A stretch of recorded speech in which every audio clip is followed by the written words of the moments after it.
अस्सलाम वालेकुम। मेरा नाम अनाया है। आज की वीडियो में हम क्लास 9 के चैप्टर 1 इंट्रोडक्शन टू बायोलॉजी के एमसीक्यूज़ की तैयारी करेंगे।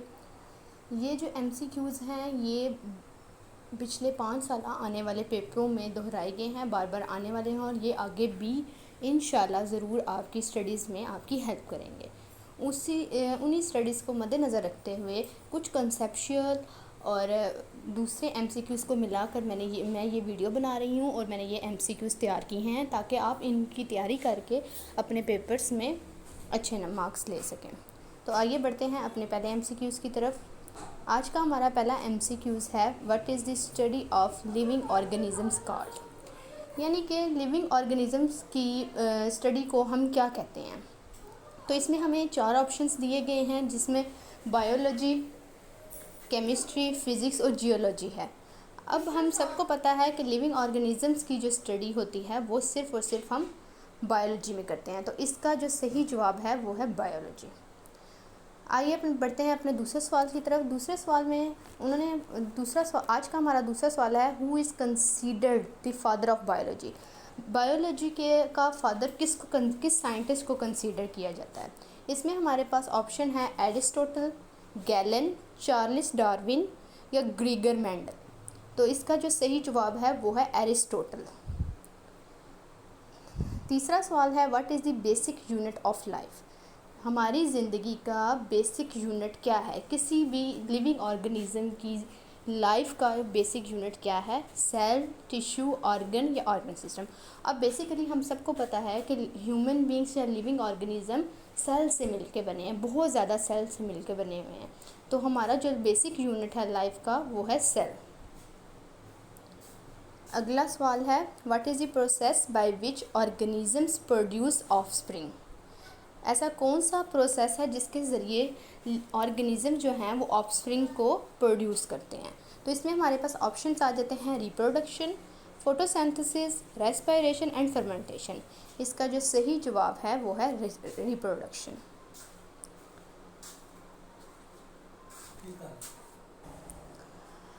हमारा अगला सवाल है what is the scientific study of structure, behaviour and evolution of the universe. तो स्ट्रक्चर, बिहेवियर, यूनिवर्स का जो स्ट्रक्चर है और उसका जो बिहेवियर है और उसकी एवोल्यूशन, इसकी स्टडी को साइंटिफिकली क्या कहते हैं। इसमें हमें एमसीक्यूज़ दिए गए हैं cosmology, biology, geology and metrology, और इसका सही जवाब है कॉस्मोलॉजी।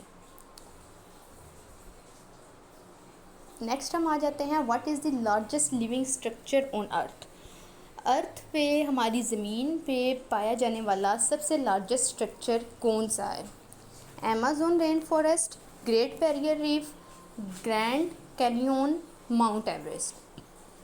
तो इसका सही जवाब है ग्रेट बैरियर रीफ। अगला सवाल हमारे पास आ जाता है which biological discipline studies the relationship between organism and their environment.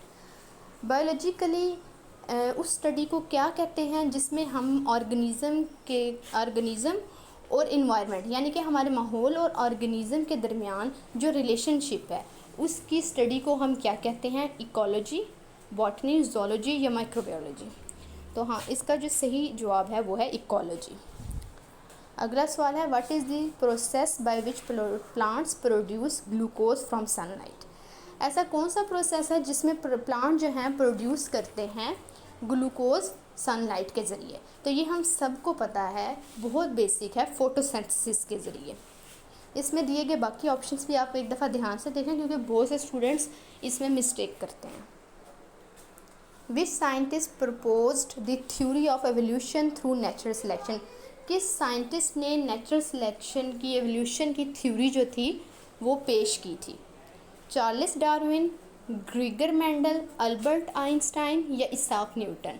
तो इसका सही जवाब है चार्ल्स डार्विन। चार्ल्स डार्विन ने नेचुरल सिलेक्शन की, एवोल्यूशन की थ्योरी जो है वो पेश की थी। What is the term for the variety of different species present in an ecosystem. हमारे इकोसिस्टम में जो डिफरेंट स्पीशीज़ प्रेजेंट हैं उनकी वैरायटी की टर्म को हम क्या कहते हैं।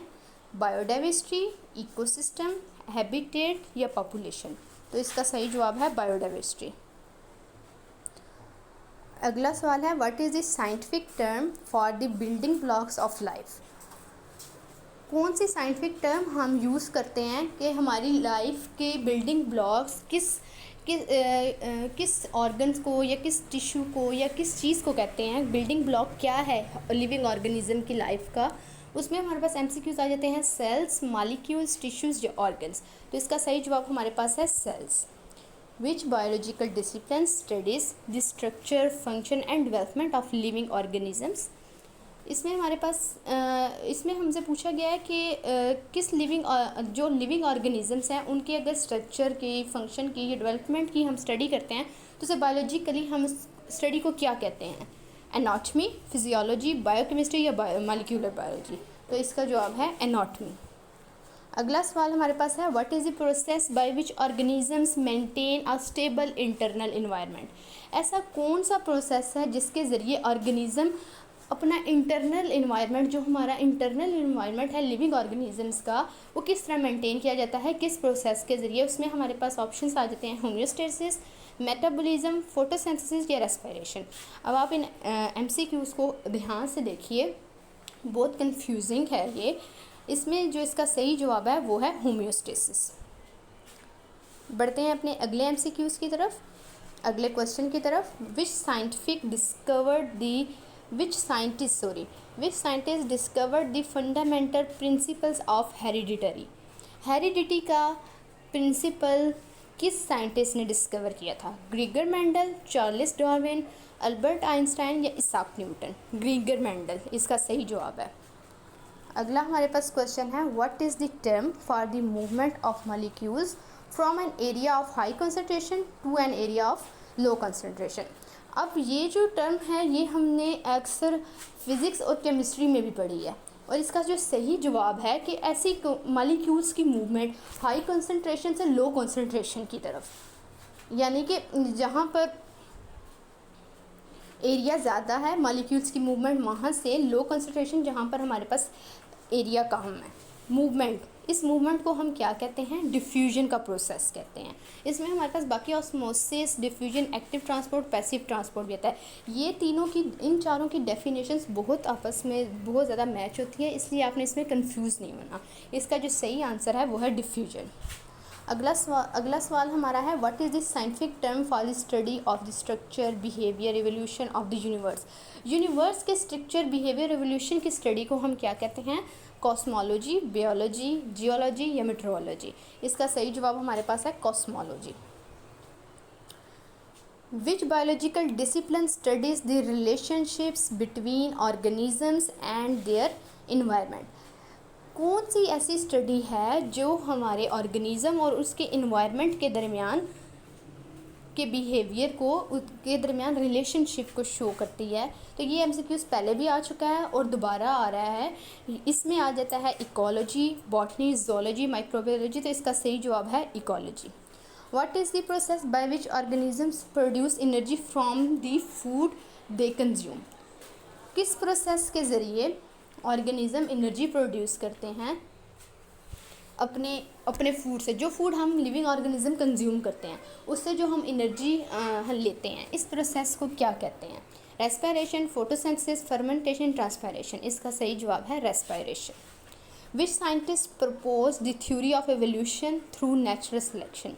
Charles Darwin, ग्रीगर Mendel, Albert Einstein या इसाक न्यूटन। चार्ल्स डार्विन, इन्होंने थ्योरी दी थी नेचुरल सिलेक्शन की। What is the term for the variety of different species present in an ecosystem? Biodiversity, ecosystem, habitat और population. Biodiversity term यूज़ होती है different species, जो ecosystem में different species present हैं उनकी स्टडी के लिए। नेक्स्ट हमारे पास आ जाता है what is the scientific term for the building blocks of life. Cells, molecules, tissues और organs. Cells are the building blocks of life. Which biological discipline studies the structure, function, development of living organisms? तो इसका सही जवाब है हमारे पास anatomy. What is the term for the complex network of protein fibers that provides structural support and shape to cells. ऐसी कौन सी term है जो कि प्रोवाइड करती है स्ट्रक्चरल सपोर्ट और शेप? सेल को कौन सी मतलब कि हमारे जो प्रोटीन फाइबर्स हैं वो प्रोवाइड, एक नेटवर्क है प्रोटीन फाइबर्स का, वो प्रोवाइड करते हैं स्ट्रक्चरल सपोर्ट और शेप सेल को। तो इस कम्प्लेक्स टर्म को हम क्या कहते हैं? सेल वॉल कहते हैं, सेल मेम्ब्रेन कहते हैं, साइटोस्केलेटन कहते हैं, या गोल्गी एपरेटस कहते हैं। तो इसका सही जवाब है cytoskeleton. What is the term for the process by which water moves through a plant from the roots to the leaves? ऐसी कौन सी टर्म है जो यूज़ होती है प्लांट्स में यूज़ होती है? अब प्लांट्स की बात हुई है तो मीन के ज़्यादा प्लांट्स की स्टडी तो हम बॉटनी में ही करते हैं, लेकिन ये बायोलॉजी की ही एक फील्ड में आ जाती है। तो इसमें ये क्वेश्चन किया गया है कि ऐसा कौन सा प्रोसेस है जो वाटर जो सॉइल में प्रेजेंट होता है, रूट्स में प्रेजेंट होता है प्लांट की, वो रूट से जो वाटर मूव करता है लीव्स की तरफ, स्टेम की तरफ, तो किस टर्म के ज़रिए मूव कर रहा है, उस टर्म को क्या कहते हैं? उस टर्म को हम कहते हैं ट्रांसपायरेशन। इधर बाकी हमारे पास ऑप्शन दिए गए हैं, रेस्पिरेशन भी है, फोटोसिंथेसिस भी है, और ट्रांसपायरेशन भी है, वेपोरेशन भी है। तो इसका सही जवाब जो है वो ट्रांसपायरेशन है। Which biological discipline studies the structure function development of living organisms at molecular level? Molecular level पे किसी भी लिविंग ऑर्गेनिज्म के स्ट्रक्चर की, फंक्शन और उसकी डेवलपमेंट की स्टडी को क्या कहते हैं बायोलॉजिकल टर्म में? मॉलिक्यूलर बायोलॉजी, बायोकेमिस्ट्री, जेनेटिक्स और बायोफिजिक्स। तो आई थिंक सो इसका सही जवाब जो है वो है मॉलिक्यूलर बायोलॉजी।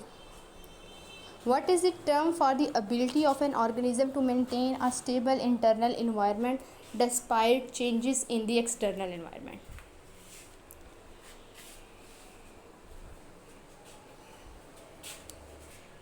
ऐसी कौन सी टर्म है जो लिविंग ऑर्गेनिज्म के इंटरनल इन्वायरमेंट को स्टेबल रखती है, हत्ता कि एक्सटर्नल इन्वायरमेंट में, जो एक्सटर्नल इन्वायरमेंट में उसमें बहुत ज़्यादा चेंजेस हो रही हैं, लेकिन फिर भी लिविंग ऑर्गेनिज्म का जो इंटरनल इन्वायरमेंट है वो स्टेबल भी है और मेंटेन भी है। तो इस टर्म को हम कहते हैं homeostasis. Which scientist is credit with the discovery of the first antibiotic penicillin? किस साइंटिस्ट को क्रेडिट दिया जाता है कि उसने डिस्कवर किया है पहली एंटीबायोटिक, जिसका नाम था पेनिसिलिन? तो इसमें हमारे पास ऑप्शन है Alexander Fleming, Louis Pasteur, Robert Koch या जोनस साल्क। तो इसका सही जवाब है अलेक्जेंडर फ्लेमिंग। अगला हमारे पास सवाल है, what is the term for the process by which organisms produce offsprings with genetic variation? Organism produce कर रहे हैं, ऑफस्प्रिंग्स को प्रोड्यूस कर रहे हैं, लेकिन उसमें क्या है, जेनेटिक वेरिएशन प्रेजेंट है। तो इस टर्म को हम क्या कहेंगे? Mutation, genetic drift, gene flow या नेचुरल सिलेक्शन? इसका जो सही जवाब है वो हमारे पास है म्यूटेशन। अगर आप ध्यान दें तो जेनेटिक वेरिएशन मीन के एक जीन्स, हम एग्जांपल ले लेते हैं फ्लावर्स की, अगर 2 फ्लावर्स हैं पिंक कलर के, उनकी आपस में रिप्रोडक्शन का उनका प्रोसेस हुआ है, ठीक है, लेकिन उस रिप्रोडक्शन के प्रोसेस से जो फ्लावर्स आगे बन रहे हैं वो वाइट कलर के हैं, रेड कलर के हैं और कुछ पिंक कलर के भी हैं।